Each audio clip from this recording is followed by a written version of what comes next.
भरे वातावरण से ढका हुआ सीमापुर नामक गांव था। 3 दोस्त सोनू, विजय और दिनकर घूमते घूमते उस गांव में पहुंच जाते हैं। गांव की रौनक देखकर वो सोचते हैं कि आज रात यहीं रुक जाते हैं। वाह, कितना सुंदर गांव है। हाँ सोनू, कितना हरा भरा है। मन करता है यहीं रहें। हमारे शहर में तो ये सब देखने को ही नहीं मिलता। हाँ, रह सकते हैं। वैसे भी कुछ ही देर में रात होने वाली है। हम कहाँ जाएंगे? ऐसा करते हैं, आज यहीं रुक जाते हैं। हाँ, मैं तुम्हारी बात से सहमत हूँ। हमें आज यहीं रुक जाना चाहिए। पर हम रहेंगे कहाँ? विजय, गांव का माहौल बहुत अच्छा होता है। यहाँ के लोग गांव में आए मेहमान का पूरा सम्मान करते हैं। वो देखो, कोई आ रहा है, उससे पूछते हैं। सोनू बड़ी ही विनम्रता से गांव के आदमी से एक रात रहने के लिए पूछता है। प्रणाम, मेरा नाम सोनू है। आपका नाम क्या है?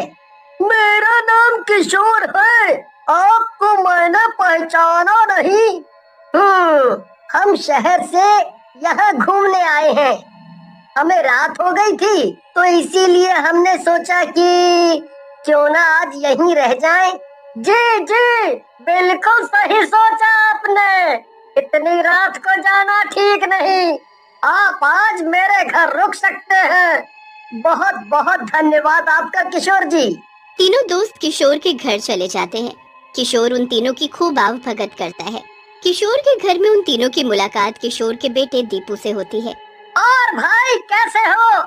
जी सब ठीक। आप यहाँ शहर से गांव घूमने आए हैं? हाँ, वो हम बचपन से ही शहर ही रहे हैं ना, तो इसीलिए हमारा मन हुआ कि क्यों ना थोड़ा घूम के आए। अच्छा, लगता है आप लोगों को गांव बहुत अच्छा लगता है। दरअसल मैं अपनी मौसी के यहाँ जा रहा हूँ, तो इन दोनों ने गांव नहीं देखा था, तो इसीलिए इन्हें भी साथ ले आया। हमारे गांव घूम के जाइएगा, हमारा गांव बहुत सुंदर है। जी जरूर। वैसे कौन कौन सी जगह हैं आपके यहाँ घूमने के लिए? जगह तो बहुत है, कहीं भी घूम सकते हैं आप, पर एक जगह जाना मना है।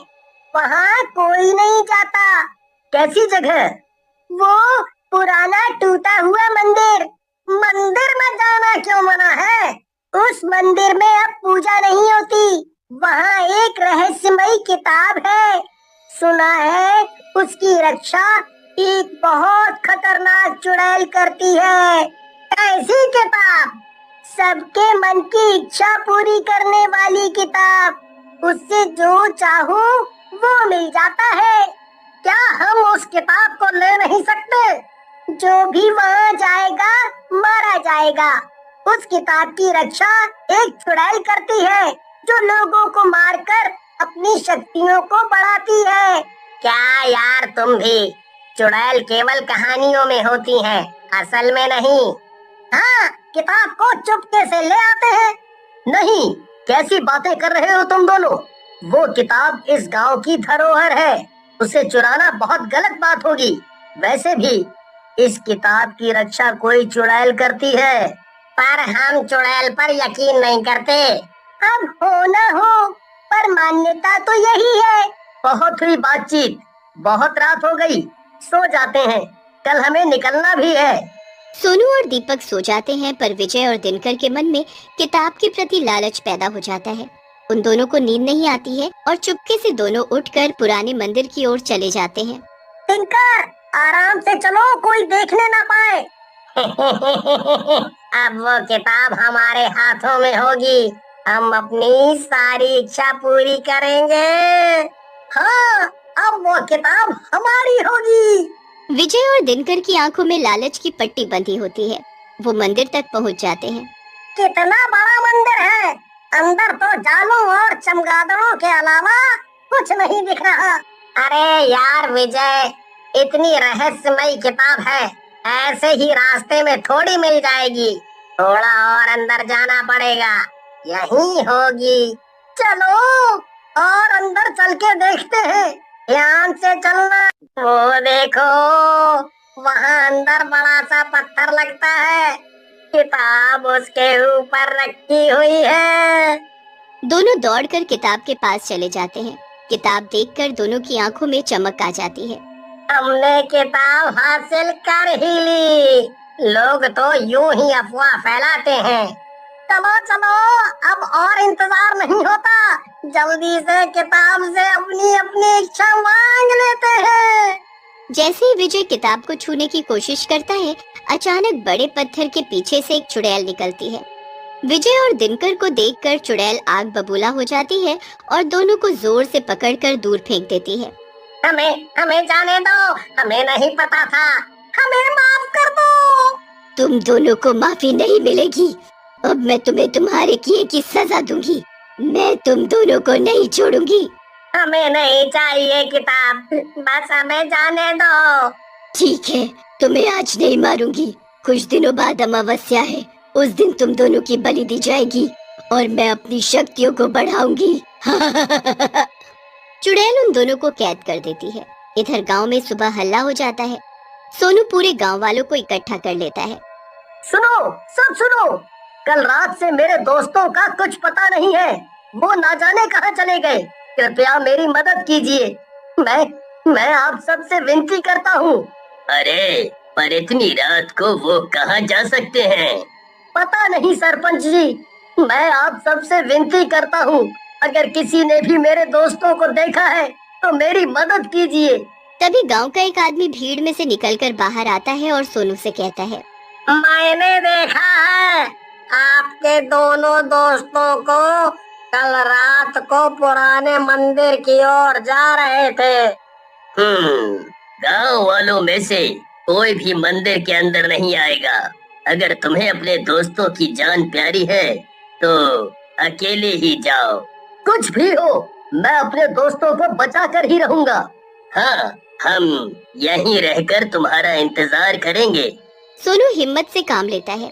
वो मंदिर के अंदर चला जाता है। काफी अंदर तक जाने के बाद सोनू को एक बड़ा सा पत्थर दिखाई देता है जिसमें किताब रखी होती है, पर उसे अपने दोस्त कहीं दिखाई नहीं देते हैं। अचानक उसके सामने चुड़ैल आती है। सोनू डर के मारे भाग खड़ा होता है। कौन हो तुम और मेरे दोस्त कहाँ है? मेरे ही घर में आकर मुझसे ही सवाल जवाब करते हो।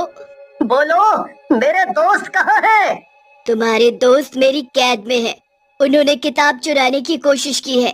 उन्हें मैं अमावस्या के दिन सजा दूंगी। मैं अपने दोस्तों को लेने आया हूँ। मैं तुम्हारे सामने एक शर्त रखती हूँ। तुम्हें दोनों में से एक को चुनना है। तुम्हें सब इच्छाएं पूरी करने वाली ये किताब चाहिए या अपने दोस्त?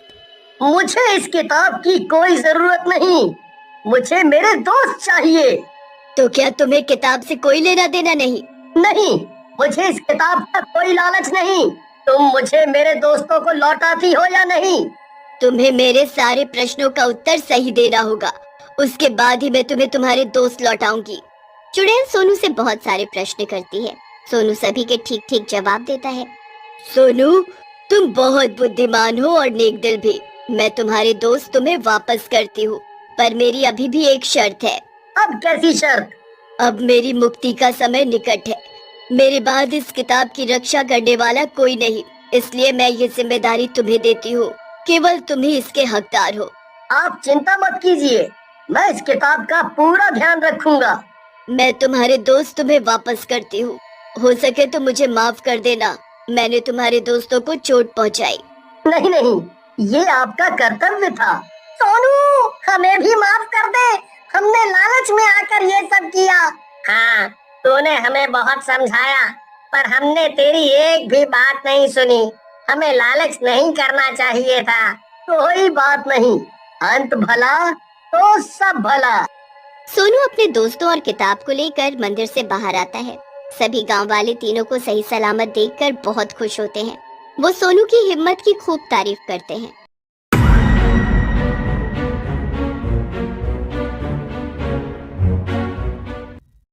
दो चोर साइंटिस्ट के पीछे पड़ जाते हैं। साइंटिस्ट चोर से अपनी जान बचाने के लिए भागने लगता है। भागते हुए साइंटिस्ट ऐसी जगह पे आ जाता है जिसके आगे का रास्ता साइंटिस्ट को खुद नहीं पता होता। साइंटिस्ट दोनों रास्तों को देख के कंफ्यूज हो जाता है और उसे समझ नहीं आता वो किस तरफ जाए। दोस्तों, इन दोनों रास्तों को अच्छी तरह देखिए और बताइए साइंटिस्ट के लिए कौन सा रास्ता सही रहेगा। सोचिए और अपना जवाब कमेंट में बताइए। इन दोनों रास्ते में से सही रास्ता ऑप्शन 1 है। साइंटिस्ट ऑप्शन 1 वाले रास्ते से जाएगा। दोस्तों, क्या आपने भी ऑप्शन 1 सिलेक्ट किया था?